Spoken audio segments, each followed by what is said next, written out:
بسم اللہ الرحمن الرحیم۔ ناظرین، چکبہ نیوز کے ساتھ میں ہوں رانا محمد نذیر۔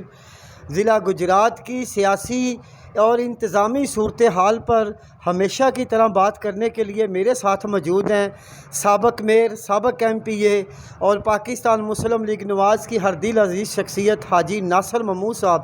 اور آج ہم جانیں گے کہ حاجی ناصر محمود صاحب جس طرح کے کہا جاتا ہے، بلکہ اس میں دوسری بات بھی نہیں کہ میاں محمد نواز شریف کے جانثار اور وہ ساتھی ہیں سدا بہار، جب بڑے بڑے برج جو نواز شریف کا ساتھ چھوڑ گئے تھے اس وقت، لیکن گجرات میں ایک فرد واحد دلیر انسان تھا جس کا نام حاجی ناصر محمود ہے۔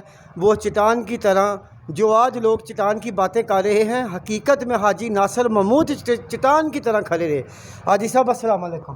جی وعلیکم السلام۔ حاجی صاحب یہ بتائیے گا کہ جس طرح آپ نے مسلم لیگ نواز کے لیے قربانیاں دیں اور آپ کھڑے رہے ہر دور میں، اس دور میں کھڑے رہے جب کوئی مسلم لیگ نواز کا نام لینا بھی پسند نہیں کرتا تھا، جو آج وزیر داخلہ بنے ہوئے ہیں یا مختلف وزیر بنے ہوئے ہیں، ان کو بھی جب کہا جاتا تھا وہ یہ کہتے تھے کہ ہم نے سیاست چھوڑ دی ہے، لیکن گجرات سے آواز آتی تھی کہ حاجی ناصر محمود نواز شریف کا سپاہی ڈٹا ہوا ہے، کھڑا ہوا ہے، لیکن آپ کو نظر انداز کیوں کیا جاتا ہے؟ جی میں سب سے پہلے تو رانا نذیر صاحب کا اور چکبہ کا بیاد مشکور ہوں جنہوں نے مجھے یہ موقع فراہم کیا ہے۔ الحمدللہ مجھے کبھی بھی کہیں بھی نظر انداز نہیں کیا گیا، اور نہ ہی جماعت نے کبھی مجھے نظر انداز کرنے کی کبھی پالیسی بنائی ہے یا کبھی سوچا ہے۔ یہ لوگوں کی اپنی اپنی سوچ ہے، اپنا انداز ہے سوچنے کا۔ الحمدللہ میں کل بھی نواز شریف کا سپاہی تھا اور آج بھی نواز شریف کا سپاہی ہوں، اور انشاءاللہ تعالیٰ اپنی ساری زندگی نواز شریف کے ساتھ وفا نبھاتے ہوئے انشاءاللہ تعالیٰ اپنی زندگی گزاروں گا۔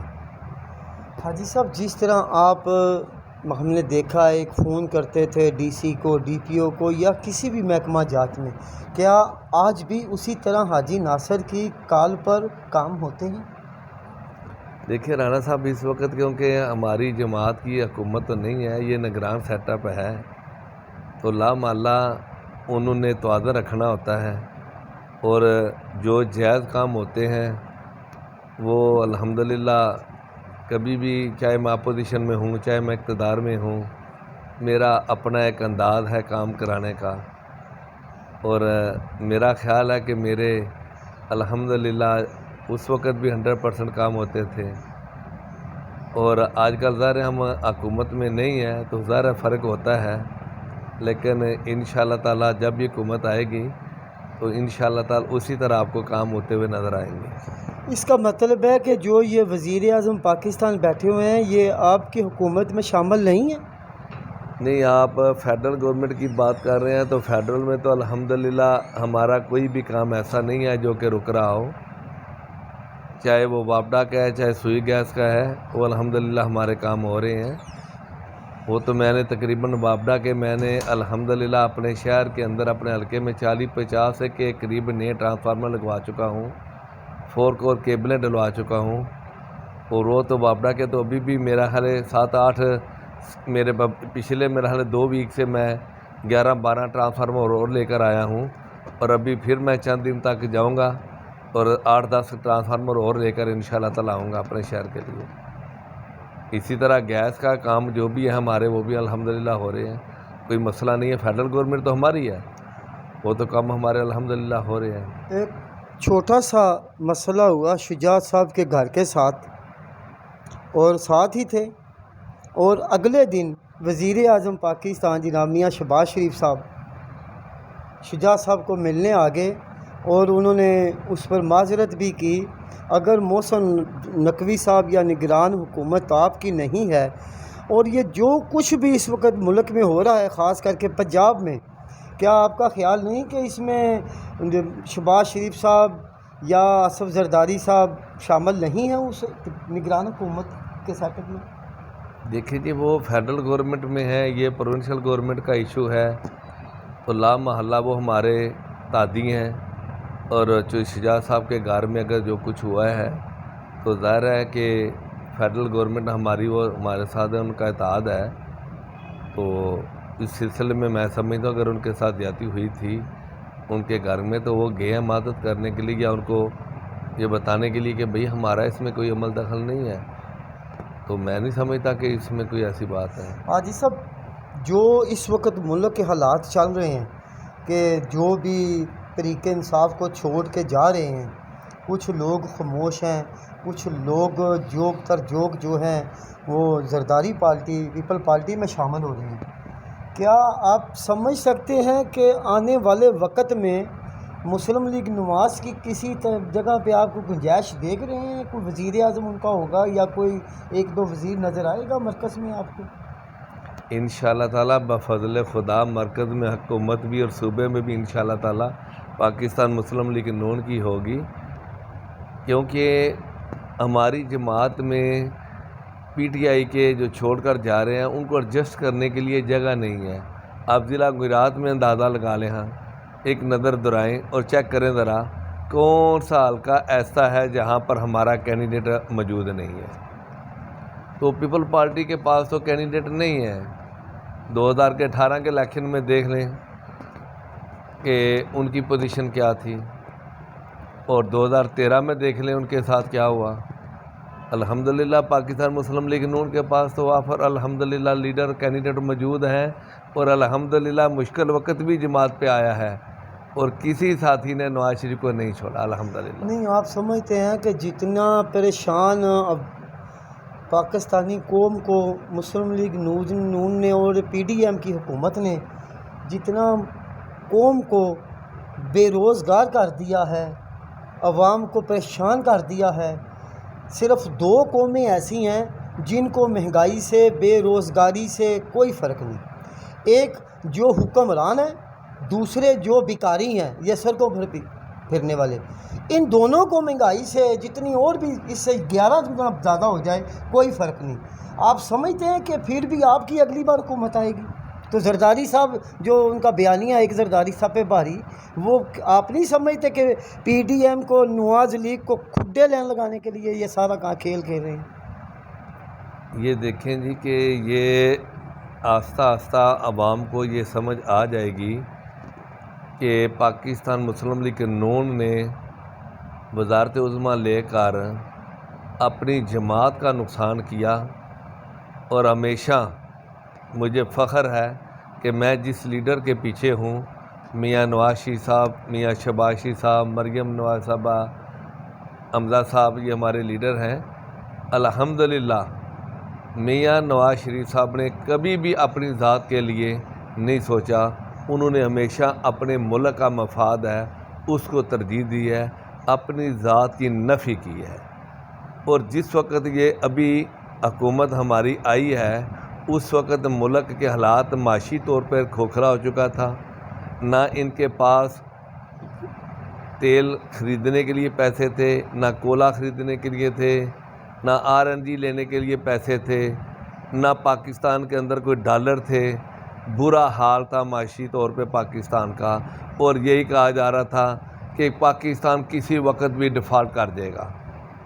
آج الحمدللہ آپ نے دیکھا کہ IMF کے ساتھ جو معاہدہ عمران خان صاحب نے کیا تھا، ان کی وجہ سے ملک کی عوام کو جو ہے وہ مشکلات کا سامنا کرنا پڑا، لیکن مجھے یقین ہے، میرا ایمان ہے کہ میری قیادت الحمدللہ اس مشکل وقت میں، اس مشکل جو پاکستان کے وقت آیا ہوا ہے، اس بحران سے نکالنے میں انشاءاللہ تعالیٰ بخوبی کامیاب ہوگی۔ اور ابھی آپ کے علم میں ہے کہ 28 روپے تیل کا ریٹ کم ہو گیا ہے، اور تقریباً میرا حال ہے 150 کے قریب گھی کا بھی ریٹ کم ہو گیا ہے۔ انشاءاللہ تعالیٰ یہ آہستہ آہستہ مزید جو ہے، یہ ابھی جو بجٹ 9 جون کو آ رہا ہے، انشاءاللہ تعالیٰ اس میں مزید عوام کو یہ ریلیف دے گی ہماری جماعت۔ اور جب ہم الیکشن میں جائیں گے تو انشاءاللہ تعالیٰ عوام کو نظر آئے گا کہ ملک کو کون سی جماعت ہے جو چلا سکتی ہے، وہ پاکستان مسلم لیگ نون ہے، اور جس کا لیڈر میاں نواز شریف ہے۔ بھائی صاحب، جب عمران خان کی حکومت تھی تو کہا جاتا تھا کہ یہ جائے گا، ہمارے پاس بڑے وسائل ہیں، بڑا دماغ ہے، ہمارے پاس بڑی جو ہے نا ٹیکنالوجی ہے کہ ہم ملک کو چلا سکتے ہیں، اور جیسے ہی حکومت 2 ماہ گزارے گی اور میاں صاحب واپس آ جائیں گے۔ آج 1 سال کچھ ماہ ہو چکے ہیں، لیکن آپ کی حکومت ہے، وزیر اعظم میاں شہباز شریف صاحب ہیں، لیکن میاں نواز شریف صاحب کیوں نہیں آ رہے؟ اب تو آپ سیاہ و سفید کے مالک ہیں بھائی ملک میں۔ یہ دیکھیں جی، سیاہ سفید کے مالک تو اس وقت ہماری ماشاءاللہ عدلیہ ہے کہ جس کے علاوہ ان کے پاس کوئی کیس ہی نہیں ہے ماں سوائے پی ٹی آئی کے۔ آج درخواست دیں، 1 گھنٹے کے بعد جناب آپ گھر پہ ہوں گے۔ آپ خود ہی مجھے بتائیں کون سا ایسا گلی محلہ جو بچہ جانتا ہے مونس لائی صاحب کو اور پرویز لائی صاحب کو، ان کی کرپشن کو، کہ جس دیدہ دلیری سے انہوں نے گجرات سے، پورے پنجاب سے لوٹا ہے، ڈھاکہ ڈالا ہے، اور پھر بھی عدلیہ ان کو آزاد کر دے اور یہ کہے کہ یہ سیاسی انتقام ہے، تو پھر اس ملک کا خدا ہی حافظ ہے۔ نواز شریف کا جرم کیا تھا؟ نواز شریف کا جرم یہی تھا کہ پہلے اس نے امریکہ کی بات نہ مانی، صدر کلنٹن کی، اور اس نے ایٹمی دھماکے کر دیے۔ دوسری دفعہ پھر امریکہ کی بات نہ مانی اور سی پیک اپ جو پروجیکٹ تھا اس کو بڑی تیزی کے ساتھ پائے تکمیل تک پہنچا رہا تھا۔ یہ نواز شریف کے جرم ہے، اور جب بھی نواز شریف کو حکومت ملی انشاءاللہ وہ اپنے ملک کے لیے جرم کرتا رہے گا۔ جہاں تک تعلق ہے کہ نواز شریف کی واپسی کا، نواز شریف کو کس جرم کی سزا دی گئی تھی؟ پاناما لیک میں کتنے کیس تھے، کتنوں کو سزا ملی؟ پھر پاناما لیک میں نواز شریف کا نام ہی نہ آیا، وہ نکلا۔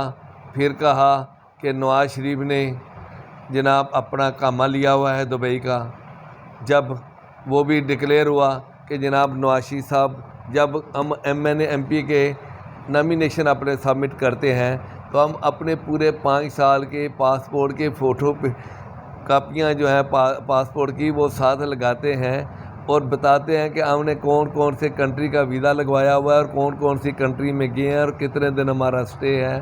پورا ڈیٹا ہمارا الیکشن کمیشن کے پاس ہوتا ہے جب نامینیشن سبمٹ کرتے ہیں۔